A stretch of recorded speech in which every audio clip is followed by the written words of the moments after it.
Damn, so we got a direct threat from Darklaw. It matters not. The end is already nigh. After the events of today, I shouldn't even be here right now.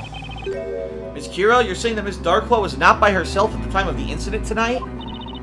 That's right.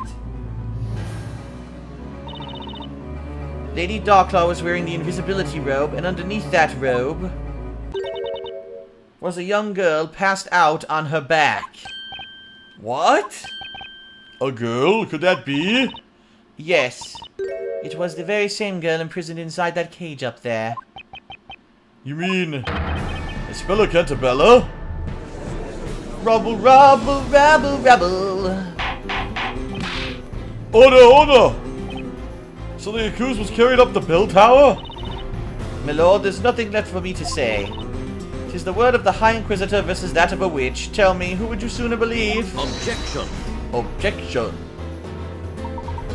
Miss Darklaw, you of all people should be aware that this isn't a matter of believing or not believing. I'm afraid those are words that carry no meaning here. The only thing that carries any meaning here within the courtroom is evidence. Don't you agree, Mr. Wright?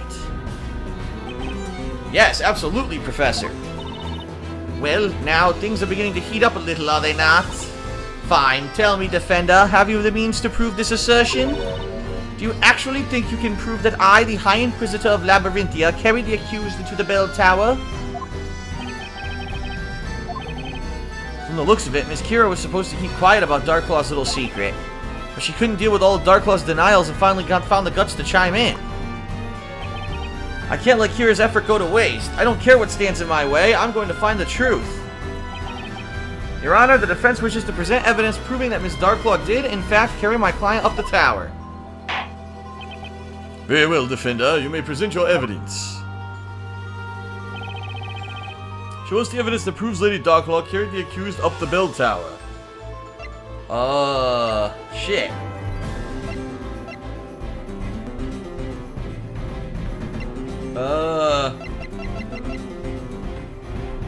I don't know. Huh. Let's do a hint.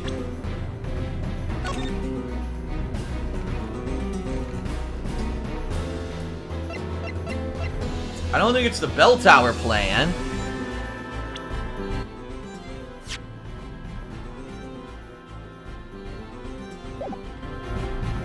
Could it be the robe? It could be the robe, or it could be the footprints. It's the footprints, because there's only one set. Yeah, if there were two sets of footprints, right?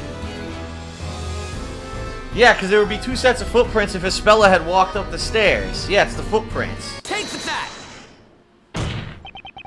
There was something in your testimony just now that I'm not buying. And that's the footprints that were left at the bell tower. Did I not just finish admitting that those were my footprints? Ms. Darklaw, you stated the following. There was no heel on the footprints, so as I ascended the stairs, I was careful to match my footsteps to them as far as possible. However, the reality is, the footprints pictured in the sketch actually did contain a heel. That means something must have prevented you from being able to tiptoe along the footprints that were already there. Ah, I didn't get that.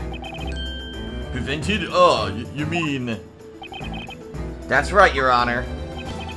Ms. Darklaw, when you climbed up the bell tower tonight, you must have been carrying Miss Cantabella on your back, is that correct?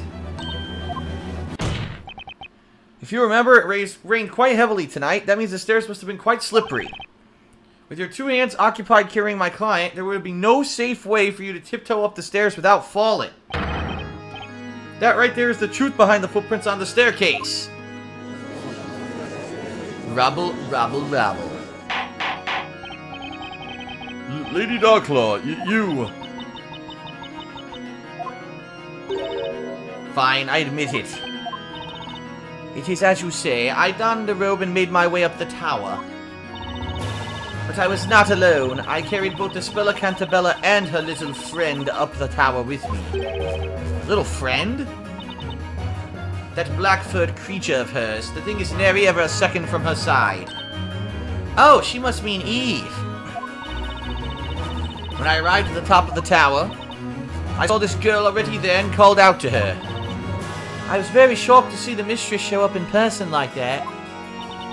The girl's presence was an inconvenience, so I immediately put her to sleep. Believe it or not, it's just like you said, Defender. I used what remained of Belduke's medicine to put the girl out of the picture. And then that's when you, Miss Kira, put up a fight and pulled this pendant right off your neck, correct? That's right. I cannot fathom it. That would mean the pendant actually belongs to you, Lady Darklaw? Yes. I just have one question, Miss Darklaw. Why? Why take a spell up the bell tower? Why render her unconscious? And why go through the trouble of sneaking past the guards? Ha! What exactly was your aim in all of this? I am in no way obliged to answer that question, Defender. What? What makes you say that? Simple. None of this has any relevance to the case at hand. That is why. Objection! Miss Darklaw, you rendered the witness unconscious and locked her up at the top of the bell tower. I'd say that is more than a little relevant. Objection! Objection. Your Honor, if I may, the Inquisition believes the defense's question to be irrelevant to the current case. Professor, what are you saying? It would seem the defense has forgotten a very important point. Namely, the point of this, Mr. Wright. Huh? The aim of this trial is to find the identity of the Great Witch Bezella. Whether or not Miss Darklaw locked the witness at the top of the bell tower is hardly relevant to the purpose of this trial.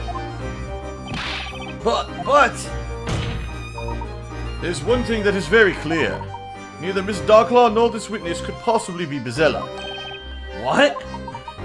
If either one of the two were Bezella, then there would be no need for them to have used this robe of invisibility.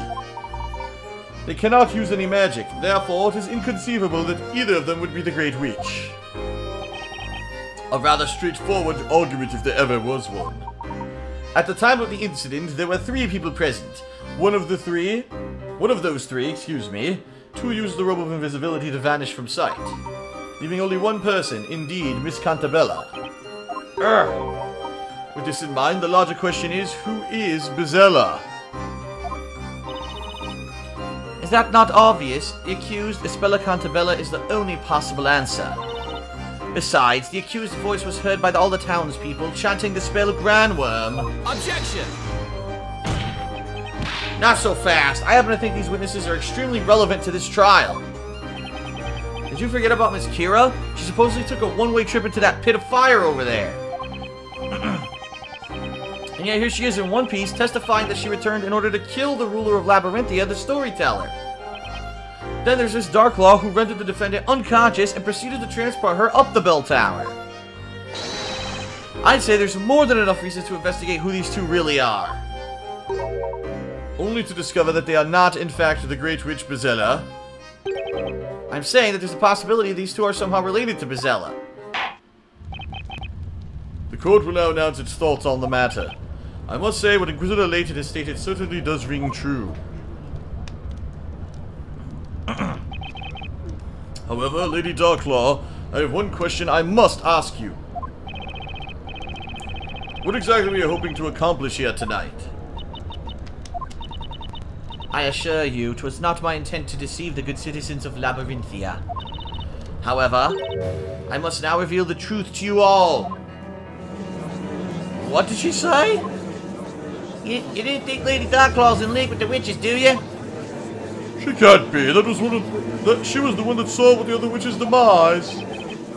Lady Darklaw, are you saying that you're... That's right, my lord. I am a shade. A shade? Lady Darklaw, will you please tell the court exactly what you mean when you say shade?